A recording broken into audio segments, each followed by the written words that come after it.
Now I am noticing this tractor does struggle going uphill with the mower turned on, in spite of having the horsepower to run it.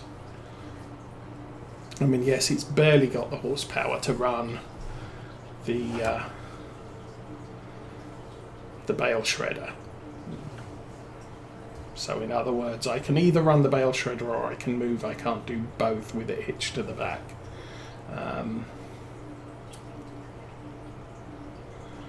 I may have a word with the dealer about getting this rechipped to a slightly higher horsepower so we can actually run a couple of other things on the farm.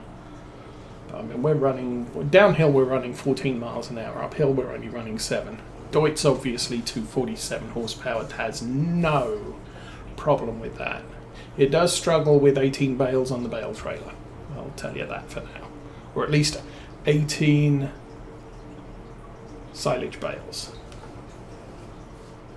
18 hay bales, it's fine. I think hay is lighter than silage. So that is a thing.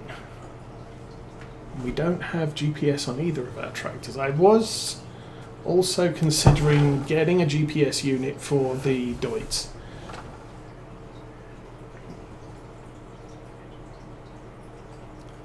But again, that'll probably be a short while, since we've only got £11,000 left at the moment. Probably need to do a couple of contracts this week. But as I said, hopefully the harvesting contracts are expiring, and so we'll be able to cycle those out. We'll get new fertilizing contracts.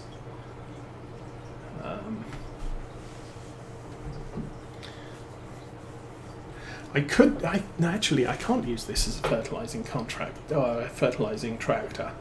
I mean, specifically, I didn't buy the narrow tyres for it. We do have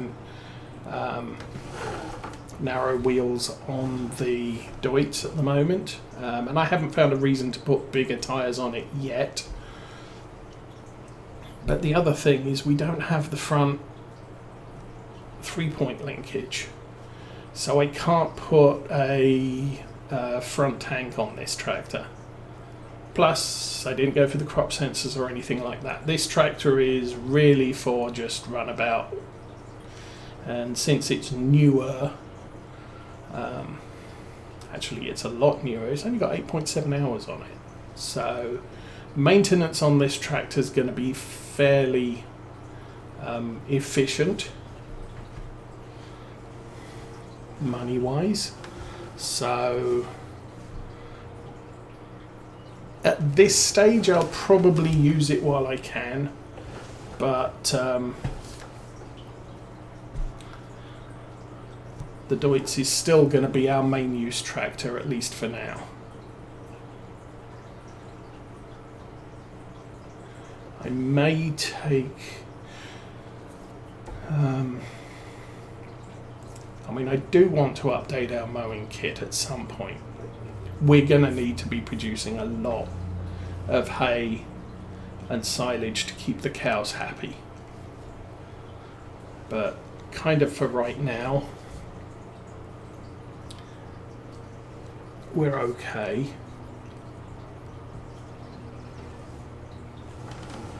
Then again, I might even look at something like a Chrome Big M for mowing.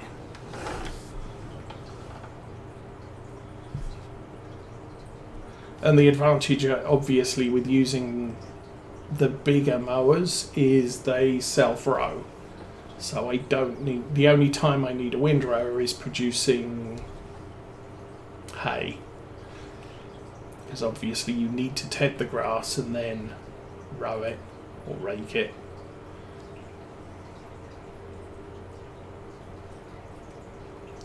But outside of that, I think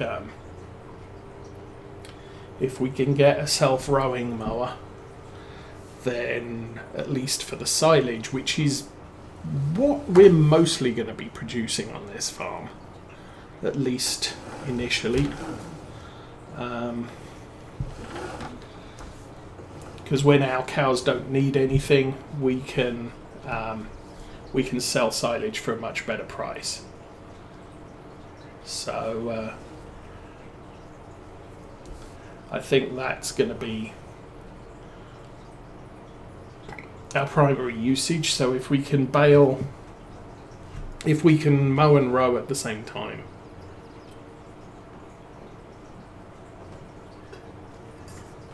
that will be probably our best solution. I think we'll wait till we get to the end of this to turn around. And then I can refill my Mountain Dew.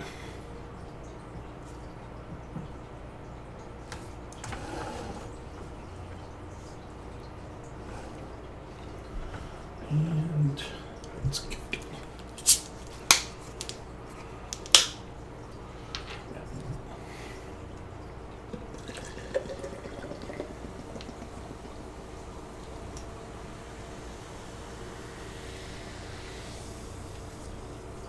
So I guess we'll hitch this to the rake once we're done. And I'll grab the baler with the doits and we'll do a follow me around the field, which will be a lot less frustrating for me than we've been doing with one at a time.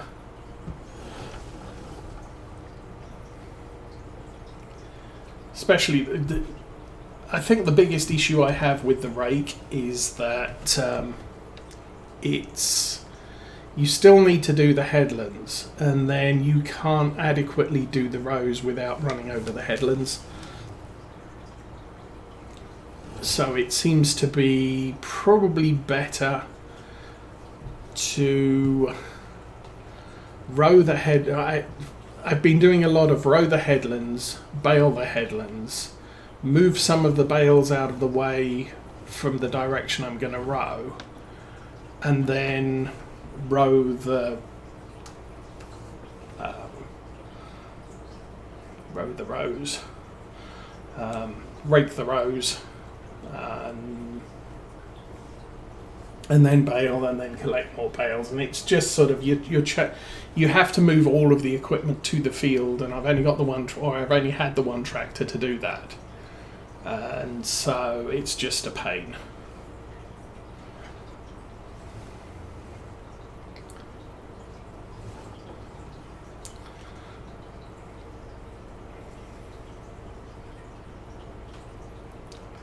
But we'll figure all that out as we go.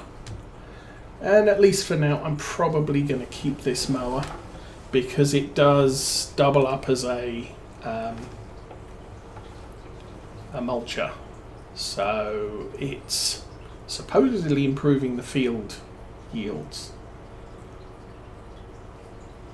on our arable fields. So we might as well, it may end up permanently set up as a mulcher. But for now, double duty, and fits the farm well.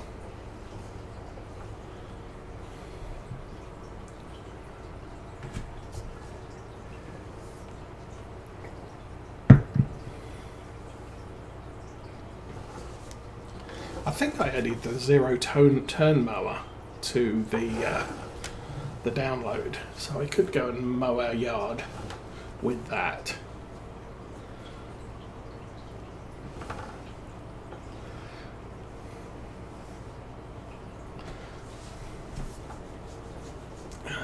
Trying to think what else would. I mean, I really don't have many more plans on this map right this instant. We're definitely going to go heavy on the cows.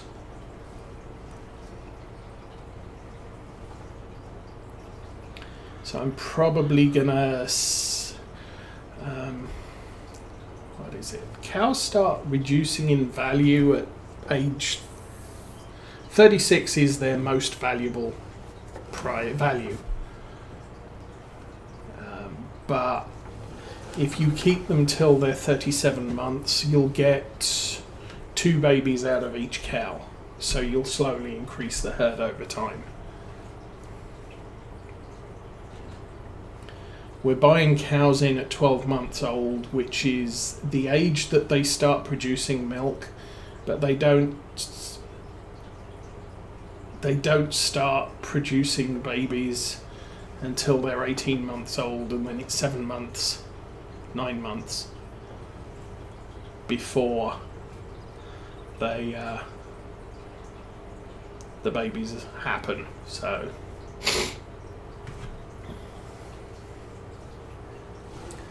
okay, I think the review of this tractor with this mower, I'm probably not going to be mowing much with this tractor. Doesn't quite have the horsepower for the hills. For running the mower, for running at mower speed, we're doing fine. But because the fields are undulating, I'm not really able to run it at full speed up a steeper hill. And that's a thing we've discovered since Farm Sim 17 when we played on Norfolds. I would have equipment that had 250 horsepower requirement, and I'm running a 380 horsepower tractor to haul it, because the hills on that map were quite severe in cases, and it was okay going downhill. It just don't even try going uphill. So we were running a lot of 12 meter equipment, which is a good size. Half of the battle was you needed equipment with 12 meter plus turn radius, or 12 meter plus width, to fit well with the turn radius of the tractors that are in the around about 400 horsepower category. This tractor can turn on a dime,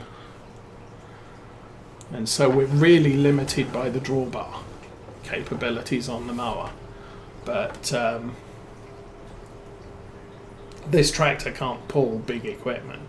But part of the problem was having on Norfolds was with 8 meter equipment on a class 940, 960 I think I was running.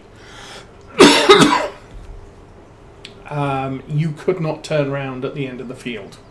You had to do alternate rows one way and then alternate rows back again, which got me into using GPS quite a lot.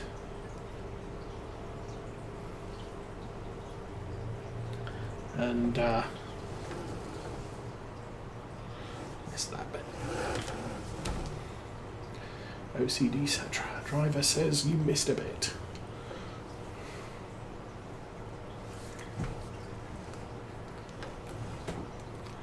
So part of the battle is finding the horsepower you need for the fields and then figuring out what equipment you want so that you can do sequential rows rather than leaving gaps, unless you have GPS.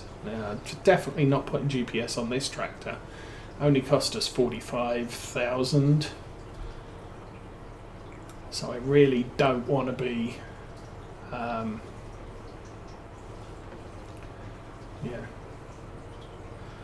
33% of its value, final value, going into GPS equipment. That's crazy talk.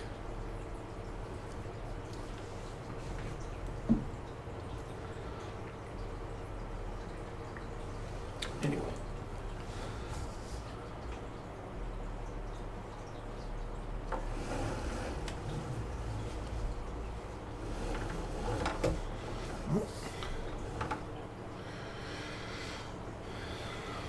Teenage Eris is nearly done with her chores for the morning.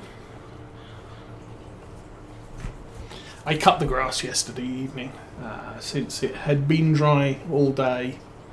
It's kind of the first chance I've had to cut the grass in the front yard or in the backyard for the entire week, and it was getting a little bit straggly.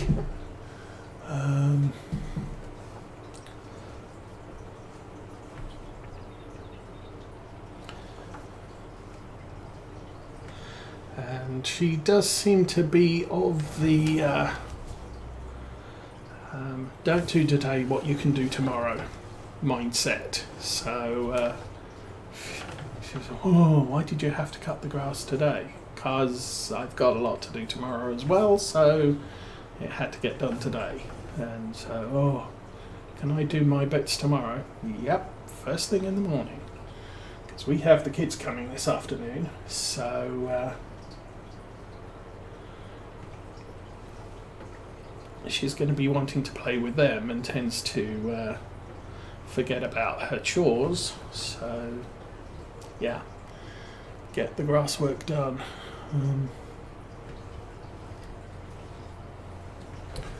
It kind of looks okay. And she's now out there sweeping the grass off the front path. Which is probably a good plan because the kids are coming around and the last thing we really want is tramping grass into the house if we don't have to. Wow, nearly 11 o'clock already. We've burnt up a lot of time this morning doing not much, I guess. Well, we bought some more cows. We put straw in the cows. May check the manure pit as we drive past, see if we've got any. And part of the reason for getting the manure up and running is because that will go straight into our greenhouse. So I won't have to spend money on solid fertilizer. Eventually I'm going to look at getting a bigger tanker. One, so we can ship the milk, and two, so we can ship a better quantity of water. At which point we might be able to turn off the pipe in our yard, because that costs us money to get water. And another thing I'm grateful to Roy for is adding a pond at the southern extremities of the map, so we can run down there and steal water when we need to, rather than paying for it. But I don't want to be running down there for 3,000 litres at a time if I can run down there and get 20,000 litres at a time. Obviously the cow sheds and pig sheds and sheep sheds don't need water. All of the on-map animal husbandries have supplied water. So finding water wasn't an issue for that, but obviously if you want to run greenhouses, they need water. Our greenhouse will produce more if you provide it with seeds and manure or solid fertilizer. So if we can eliminate the solid fertilizer requirement and just go with the manure, that'll be a good thing. We'll probably look at getting a slurry spreader. Is this going to fit? Looks kind of, yeah. So I'm going to back this up and get that bit there. Alright. So one more row and we are done with the mowing. If I can keep it accurate. Can I put that yard sale over there after I take a shower? Maybe, I don't know.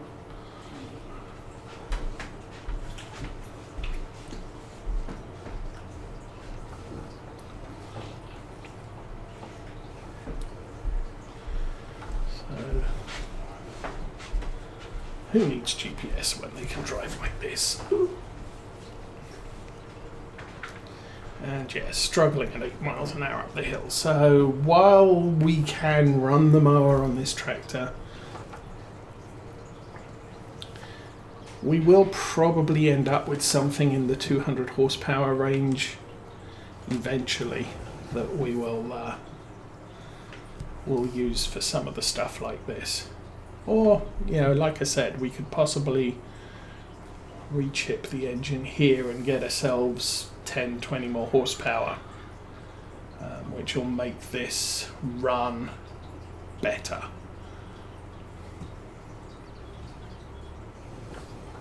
But that's done. Need to restack our straw bales. I might, maybe off camera, I might just shred all of those straw bales, so I don't have to worry about restacking them.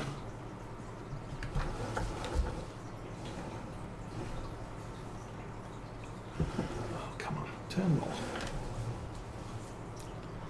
It's always a little bit of a fight that I have in how much offset I need to put in for the equipment to actually start turning. And sometimes I underestimate that. Alrighty. You can shuffle back there and we'll drop that. We'll grab the rake. Then we'll grab the dwits and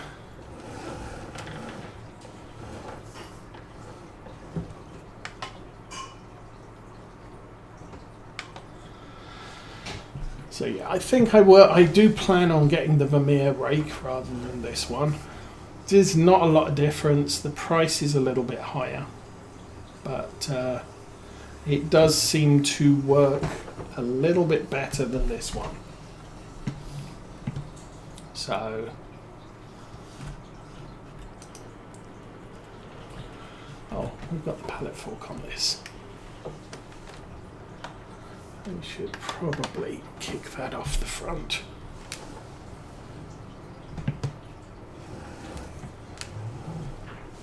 I think I will put it next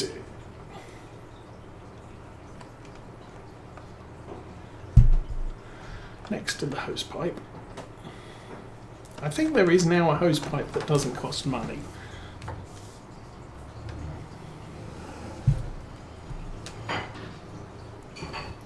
Which maybe I should look into. But we do have a good amount of water in the greenhouse, so that's not a problem. Right this minute. Okay. Yep. Nope.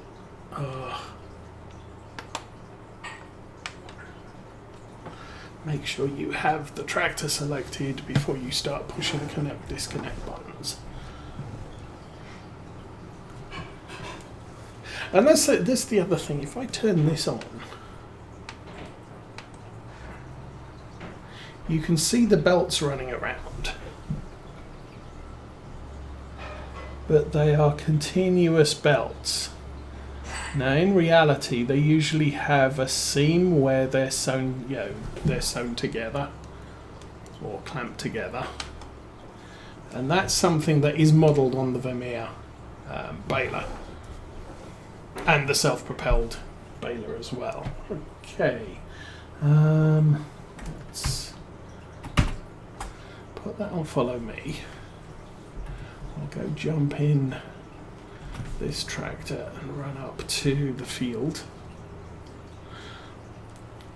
Now actually the nice thing about this rake is it doesn't use power. It's driven by goodness knows what. Do we have any manure? No manure.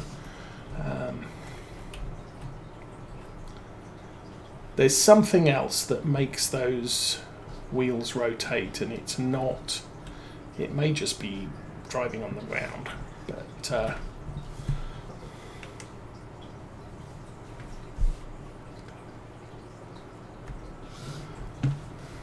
what's at the back?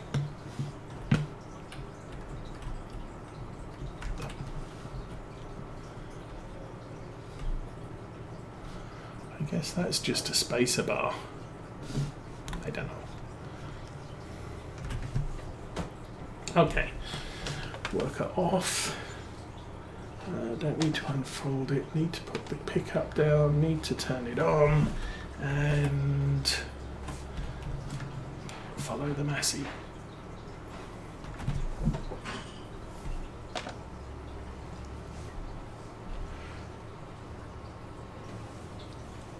So yeah, being able to do this way is going to be a lot easier and less frustrating for me, because I don't have to worry about positioning so that I'm running over a row again, because the baler should be picking up what we row as we go. Now it may miss a little bit at the corners, because that's what balers do. And the Vermeer self-propelled baler may fix that, I guess. But I'm not planning at this stage to spend £250,000 on a self-propelled baler. I'm perfectly happy with a £56,000 baler,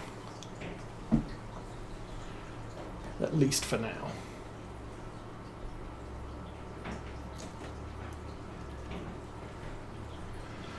Now, that is the one thing. This rake does run faster than the baler does, so we're going to leave the Deutz behind as we go. So we're going to have to every so often stop and let it catch up. Actually, we don't seem to be doing too badly at the moment, so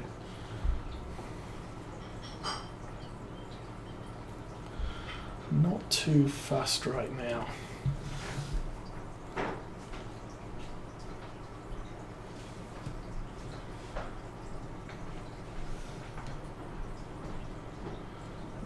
Already dropped one bale. Oh, this is our own field. We'll be able to see the bale stats.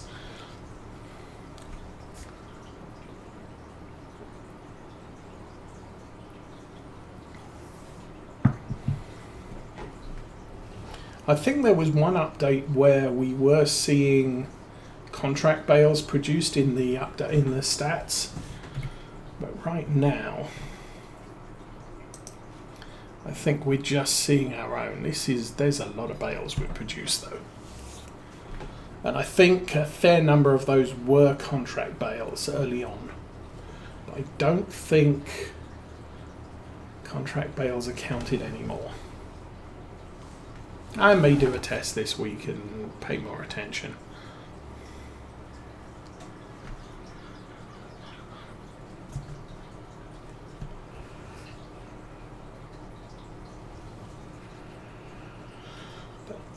Anyway, I think this is wide enough for 2 headlands in order to make the room to turn around, but then occasionally we will get problems with bales being in the way at the end of the rows.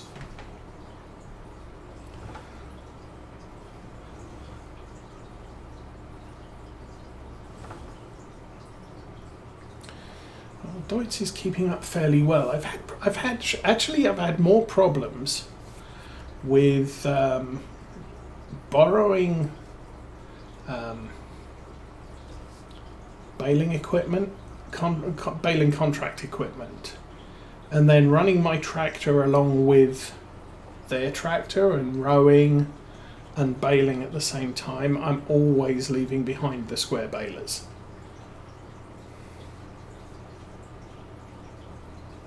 I got a lot of contracts with square balers with the Kuhn square bale wrapper, which